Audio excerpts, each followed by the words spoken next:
domenica, benvenuti al TG Sicilia. Le principali notizie. Non si ferma la violenza giovanile. Nel Palermitano come a Roma, un giovane di 20 anni ucciso a botte in una rissa in una discoteca a Balestrate. Il dramma nemmeno un mese dall'assassinio di Lino Celesia a colpi di pistola. Un altro scontro tra ventenni a Termini Imerese. Femminicidi, parla Lidia Vivoli, sopravvissuta 12 anni fa all'aggressione del suo ex. Noi donne non dobbiamo essere colpevolizzate e la legge regionale deve tutelarci tutte, non ci sono vittime di serie B. Il lavoro della magistratura di Palermo non si è mai fermato. Un anno fa l'arresto di Messina Denaro, in questi giorni i primi processi e le prime condanne alla rete che lo ha protetto per 30 anni. Sempre più centenaria, ad Agrigento nonna Francesca ha spento 112 candeline, ma non è la sola ad avere superato il secolo. Il professor Calabrese al nostro TG suggerisce l'elisir di lunga vita. Al Teatro Musco di Catania, Salvo e Edoardo Saita di scena in Non ti pago, un classico di De Filippo. La commedia, sottolineano i protagonisti, del sentimento e del paradosso. Calcio, poker del Catania in casa contro il Brindisi, i rossazzurri dominano la partita soprattutto nella ripresa. Adesso arriva una fase cruciale con il mercato e le partite di Picerno in campionato e di Rimini in Coppa. Il nuovo anno comincia con una sconfitta per il Palermo che perde 2-0 in casa del Cittadella, avversario nella corsa play-off. È il sesto KO stagionale per i rosanero. Un Messina ridotto all'osso in campo fra poco in casa della Casertana contro una delle protagoniste del campionato di Serie C.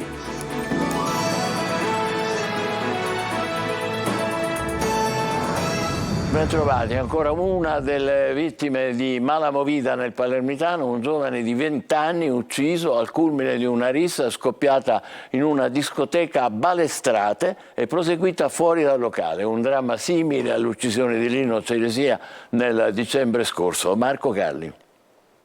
Ancora violenza giovanile e mala movida nel Palermitano. Dopo l'uccisione di Lino Celesia, un altro omicidio che ha per teatro una discoteca o le sue vicinanze. Un ventenne ha perso la vita in nottata nel corso di una rissa scoppiata all'interno del Medusa, locale di Balestrate, in provincia di Palermo appunto, e poi proseguita all'esterno della discoteca. Si tratta di Francesco Bacchi, 20 anni, figlio di Benedetto Nini Bacchi, il re delle scommesse online, finito nell'inchiesta antimafia Game Over.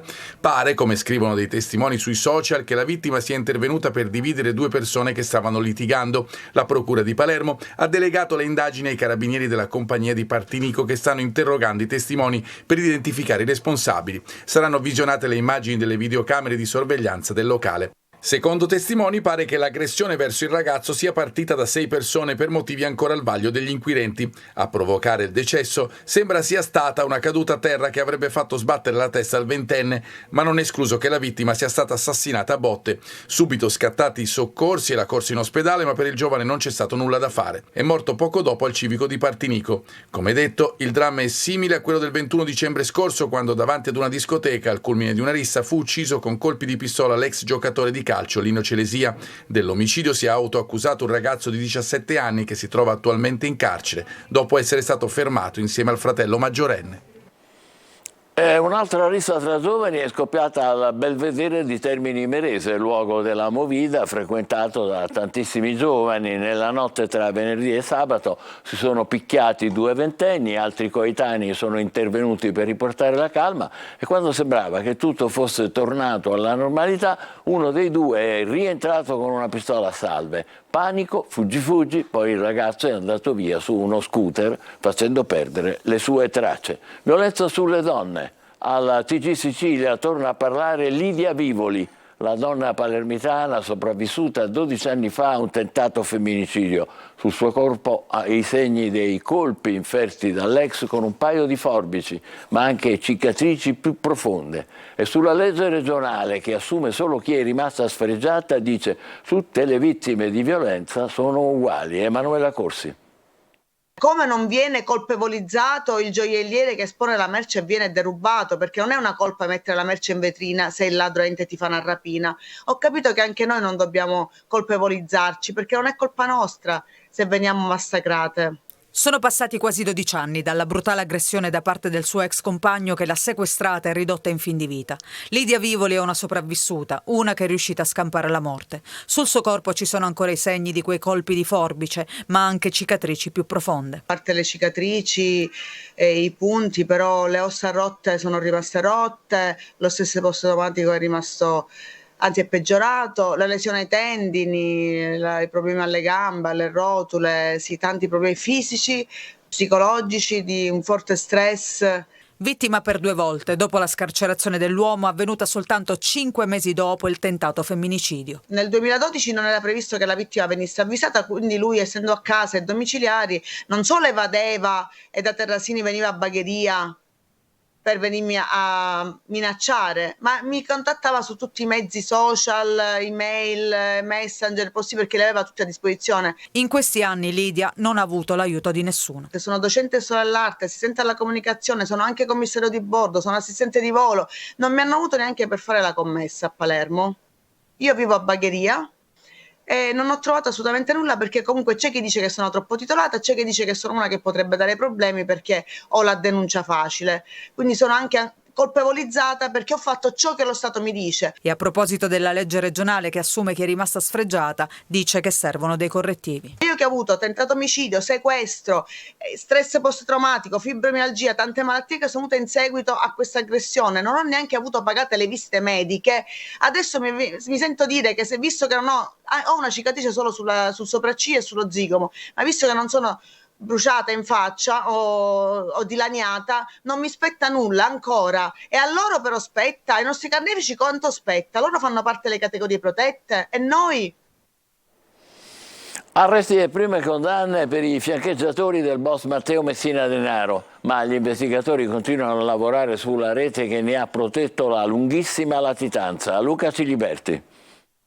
Gli investigatori non si sono mai fermati, né prima né dopo l'arresto di Matteo Messina Denaro. A quasi un anno dalla cattura del boss stragista ci sono state le prime condanne. Risale a pochi giorni fa la sentenza di Lorena Lancieri per la donna conosciuta come la vivandiera del boss, al quale era legata anche sentimentalmente, 13 anni e 4 mesi per concorso esterno in associazione mafiosa. Il marito, Emanuele Bonafede, ha avuto 6 anni e 8 mesi per favoreggiamento. Altre 2 fiancheggiatrici sono Laura Bonafede e Martina Gentile, madre e figlia. La prima, maestra elementare, è stata anche convivente dell'ex latitante ed è accusata di associazione mafiosa. La seconda è da dicembre ai domiciliari per favoreggiamento. Andrea Bonafede, omonimo del geometra che divenne l'alias dell'ex Primo La Rossa, è stato condannato dal GUP a 6 anni e 8 mesi per favoreggiamento aggravato. L'operaio comunale sarebbe stato colui che avrebbe consegnato i documenti sanitari necessari al boss per curarsi. Manette anche per Alfonso Tumbarello, il medico che firmava le ricette del capo mafia, poi scarcerato e a processo per concorso esterno in associazione mafiosa. Carcere anche per Giovanni Luppino, sulla carta imprenditore agricolo, di fatto fedelissimo autista del boss. Era lui ad accompagnarlo alle sedute di chemioterapia da Campobello di Mazzara a Palermo. Il 16 gennaio si aprirà il processo per Rosalia, la sorella di Matteo Messina Denaro, che gestiva gli affari e i contatti per conto del boss. E poi l'ultimo arresto che riguarda Lillo Giambalvo, imprenditore col pallino della politica, ex consigliere comunale di Castelvetrano, condannato a 6 anni per estorsione ai danni di un imprenditore edile. L'uomo, indagato per la sua vicinanza alle famiglie mafiose di Castellammare del Golfo, confermò in TV di aver conosciuto e frequentato l'allora latitante. L'episodio portò alla sua immediata sospensione dalla carica. Il procuratore di Palermo, Maurizio De Lucia, oggi ribadisce costantemente che l'arresto del boss non è il punto di arrivo della lotta a Cosa Nostra. I documenti trovati, soprattutto nell'ultimo covo di San Vito, aprono nuovi spunti alle indagini. Di Fauzia Islam, una studentessa palermitana di origini bengalesi di 17 anni, scomparsa martedì scorso. Il corpo senza vita trovato ieri nel mare di Aspra, nel Palermitano. Nel pomeriggio era stato rinvenuto il suo zaino sugli scogli a Vergine Maria, alla periferia di Palermo. Poi, dopo alcune ore di ricerca, il ritrovamento del cadavere ad Aspra, appunto. La giovane, che prima di sparire aveva lasciato sui social dei messaggi, potrebbe essersi suicidata, ma non si escludono altre piste. Sempre più centenari. Ad Agrigento nonna Francesca ha spento 112 candeline, ma non è la sola ad avere superato il secolo di vita. Abbiamo sentito il professor Calabrese che al nostro TG dà l'elisir di lunga vita. Ha vissuto le guerre mondiali, le pandemie, la nascita della Repubblica. Nonna Francesca di Agrigento ha compiuto 112 anni. È la più anziana di Sicilia, ma gli ultracentenari sono sempre di più. Si vive più a lungo perché c'è una buona sanità in Italia, per cui, come anche nel mondo, si cerca di fare sempre prevenzione e nel contempo si cura con attrezzature e medici sempre più preparati. La prevenzione è fondamentale. Controllarsi sempre, anche quando si pensa di stare bene, è uno dei consigli che danno gli esperti. Per vivere a lungo, determinante è lo stile di vita. E soprattutto c'è il discorso dell'alimentazione. Dobbiamo aumentare sempre di più le fibre, non dobbiamo togliere le proteine di origine animale perché sono quelle che ci danno gli anticorpi, dobbiamo sempre mettere i buoni carboidrati, i quali sono legati non solo alla pasta, al riso, ma anche alla frutta, anche ad alcune verdure e nel contempo i legumi, che sono sempre poco utilizzati. Non sempre, però chi vive tanto sta bene. Molto spesso non siamo in buona salute, siamo in una situazione molto particolare in cui la longevità ci permette a volte di essere allettati. Camminare, non abbuffarsi ed essere ottimisti. È un po' questo il segreto della longevità, che ci racconta chi ha spento 100 o più candeline. Nonna Francesca ha vissuto sempre così. Chi vuole provare a superare i 100 anni segua questi consigli. Funzioneranno, lo scopriremo solo vivendo. Camminare, non abbuffarsi, essere ottimisti, bisogna riuscirci. Al Teatro Musco di Catania in scena Non ti pago di De Filippo con la regia di Antonello Capodici e la coppia di attori catanesi Salvo Saitta e Edoardo Saitta. Simona Mazzone. 47, 78, 82, 28 13, 44. L'ultimo mese quando sono 13 e 44. 15 e 44 sono lui? No. Giocatore tanto accanito quanto sfigato, Ferdinando Quagliolo sogna di vincere un premio milionario al lotto finché il defunto padre non compare in sogno al suo fortunatissimo impiegato nonché quasi futuro genero, scatenando una notevole invidia. Il padre si sarà confuso, la vincita appartiene a lui. Torna sulle scene l'esilarante coppia di attori catanesi Salvo Saitta ed Edoardo Saitta, protagonisti di Non ti pago, l'immortale commedia di Edoardo De Filippo, allestita al Teatro Angelo Musco di Catania con la regia di Antonello Capodici. Ci dobbiamo aspettare una bella storia di vita, una bella lezione di vita, e ci aspettiamo anche tante risate perché Edoardo non scriveva per il pubblico, quindi uno spettacolo che sicuramente divertirà, che ci farà riflettere su alcuni aspetti della vita sociale, della vita matrimoniale, del rapporto tra padri e figli. Fermamente convinto delle proprie idee, Ferdinando si rivolge prima alla legge degli uomini con l'avvocato Strumillo, poi alla legge di Dio con il parroco Don Raffaele, cercando invano alleati. Non ti pago, dice Saitta, è la commedia del sentimento e del paradosso. È il paradosso che fa ridere, no? Questo dramma paradossale che se fatto con il sentimento, con cui si vivrebbe un tradimento del genere oggi, insomma, fa scaturire la risata. Ferdinando, prima avevo qualche dubbio, ma ora mi sono tranquillizzata. Tu sei cretino! Lo spettacolo, prodotto dall'associazione ABC, sarà in scena al Musco fino al prossimo 28 gennaio. Ci fermiamo per pochissimo, tra poco il calcio delle siciliane. State con noi. A più tardi.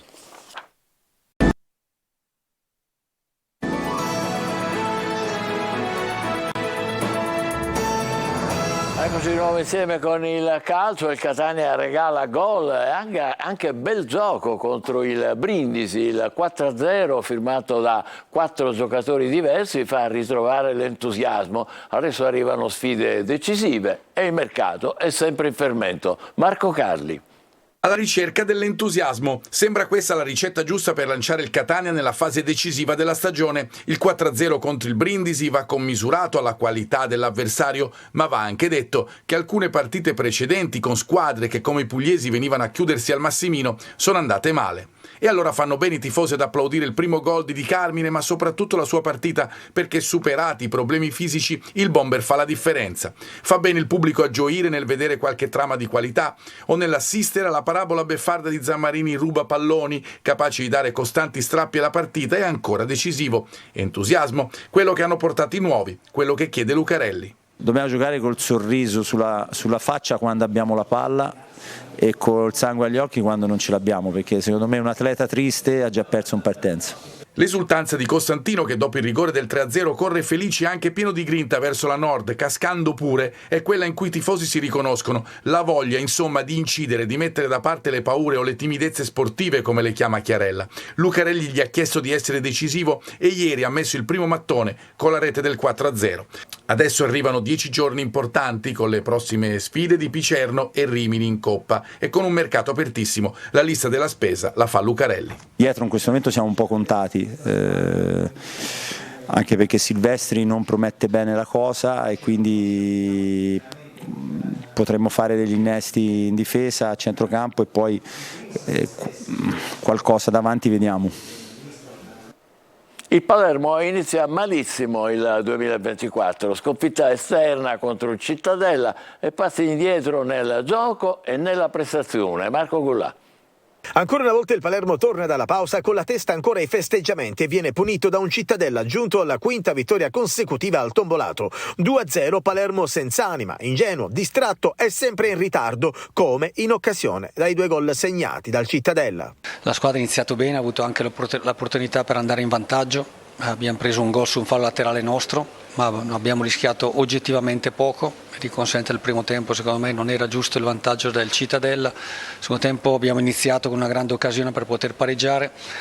Purtroppo pochi minuti dopo abbiamo subito l'espulsione di Leo, che di conseguenza in inferiorità numerica col Cittadella che sta vivendo un momento importante ci ha complicato ancora di più le cose. La squadra ci ha provato, ma oggettivamente era difficile poi andare a recuperare il risultato. Poche idee ma confuse, a centrocampo manca chi gestisce palla e manovra e l'arrendevolezza che preoccupa. La prestazione del primo tempo c'è stata, abbiamo giocato come avevamo preparata, abbiamo creato occasioni. Come ho detto in settimana dobbiamo stare più attenti sui dettagli per primo, questo che imbiffa la differenza soprattutto contro squadre di questo tipo. Mercato, nei prossimi giorni sarà ufficializzato il centrocampista Ranocchia di proprietà della Juventus. Messina in campo oggi a Caserta alle 14 contro un avversario vice capolista e in serie utile da 12 giornate. Problemi di formazione per i giallorossi in cerca di riscatto dopo la sconfitta di domenica scorsa contro il Cerignola. Sergio Colosi. Contro la squadra più in forma del campionato, con 9 successi e 3 pareggi nelle ultime 12 giornate, il Messina prova l'impresa nel momento più difficile della sua stagione. Mentre la Casertana insegue la vetta, i giallorossi rischiano di non allontanarsi dalla zona play-out. E questo uno dei temi del testacoda dello Stadio Pinto, oggi senza tifosi per la squalifica di un turno, dopo gli incidenti in occasione della sfida casalinga contro il Foggia. Il Messina si porta dietro la grande confusione societaria e tecnica del suo presidente Sciotto, che sembra in rotta con il direttore sportivo Roma e con il tecnico Modica, dopo averne bocciato 2 rinforzi per differenze economiche minime. Giocare a porte chiuse è un piccolo vantaggio per la squadra peloritana, che però è anche decimata dalle assenze, fermati per una giornata Ortisi e Scafetta, infortunati Frisenna e Tropea, convocato Lia seppure in condizioni fisiche precarie, per la panchina dove troveranno spazio anche i nuovi arrivi low cost, Zona e Piana. In ritiro ieri sera Febbre per Cavallo. In campo il grande ex Fumagalli in porta, Manetta e Pacciardi centrali con Salvo e Polito ai lati. A centrocampo Firenze con Franco e Giunta a supporto. In attacco punto fermo Rosafio, confermato Ragusa e dentro Zunno dall'inizio. Fuori Plesced e Mausso. All'andata 1-1 tra i 2 ex allievi di Zeman, Cangelosi e Modica.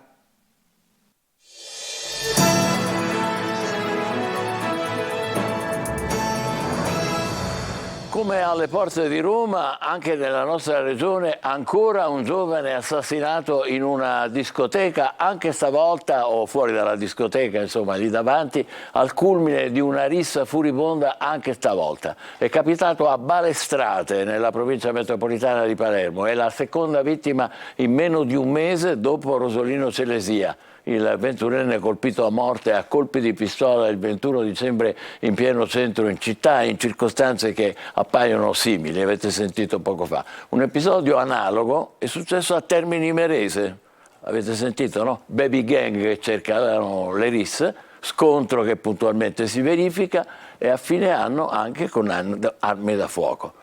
È evidente che nell'area del capoluogo regionale c'è una grave emergenza che non si riesce a fronteggiare. Non possiamo lasciare andare i nostri figli a ballare la sera con il batticuore, senza sapere se torneranno a casa.